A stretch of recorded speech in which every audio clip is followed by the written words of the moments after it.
നമസ്കാരം. ഇന്ത്യ പാകിസ്ഥാൻ സംഘർഷത്തെ തുടർന്ന് നിർത്തിവെച്ച IPL പോരാട്ടങ്ങൾ ഇന്ന് തുടങ്ങും. 10 ദിവസത്തെ ഇടവേളയ്ക്ക് ശേഷമാണ് IPL ആവേശം ക്രീസിലേക്ക് മടങ്ങിയെത്തുന്നത്.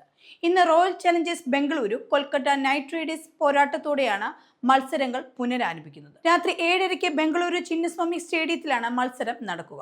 ഇന്നത്തെ മത്സരം വിജയിച്ചാൽ RCBക്ക് പ്ലേ ഓഫ് ഉറപ്പാക്കാം. പരിക്കേറ്റ് പുറത്തായ ഓസ്ട്രേലിയൻ പേസർ ജോസ് ഹെയ്സൽവുഡ്, മിന്നും ഫോമിലുള്ള ദേവ്ദത്ത് പടിക്കൽ എന്നിവരുടെ അഭാവം ടീമിനെ ബാധിക്കാനും സാധ്യതയുണ്ട്. ദേവ്ദത്തിന് പകരം മായങ്ക് അഗർവാൾ ആണ് RCB ക്യാമ്പിലെത്തിയത്. പരിക്ക് മാറി രജിത് പടിദാർ ഇന്ന് കളിക്കാനിറങ്ങും. സൂപ്പർ ബാറ്റർ വിരാട് കോഹ്ലി കത്തും ഫോമിൽ നിൽക്കുന്നത് തന്നെയാണ് RCBയുടെ പ്ലസ് പോയിന്റും. 505 റൺസാണ് ഇതുവരെയായി താരം അടിച്ചുകൂട്ടിയത്. നേരിയ പ്രതീക്ഷയോടെയാണ് കൊൽക്കത്ത നൈറ്റ് റൈഡേഴ്സ് ഇന്ന് ഇറങ്ങുന്നത്. വിദേശ താരങ്ങൾ ഭൂരിഭാഗവും ടീമിനൊപ്പമുള്ളതാണ് ആശ്വാസവും.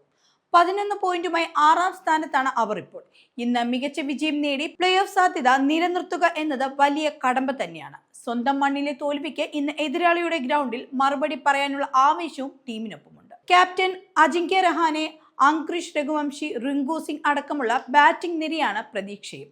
അവസാന മത്സരങ്ങളിൽ ബാറ്റിംഗ് മികവിലേക്ക് മടങ്ങിയെത്തിയ ആന്ദ്രെ റസലിന്റെ ഫോമും നിർണായകമാണ്. വരുൺ ചക്രവർത്തി, സുനിൽ നരേൻ എന്നിവരുടെ സ്പിന്നും ഫലം കണ്ടിട്ടുണ്ട്. അതേസമയം ഇംഗ്ലീഷ് സ്പിന്നർ മോയിൻ അലി ടീമിൽ ഇല്ലാത്തത് തിരിച്ചടിയാകാനും സാധ്യതയുണ്ട്.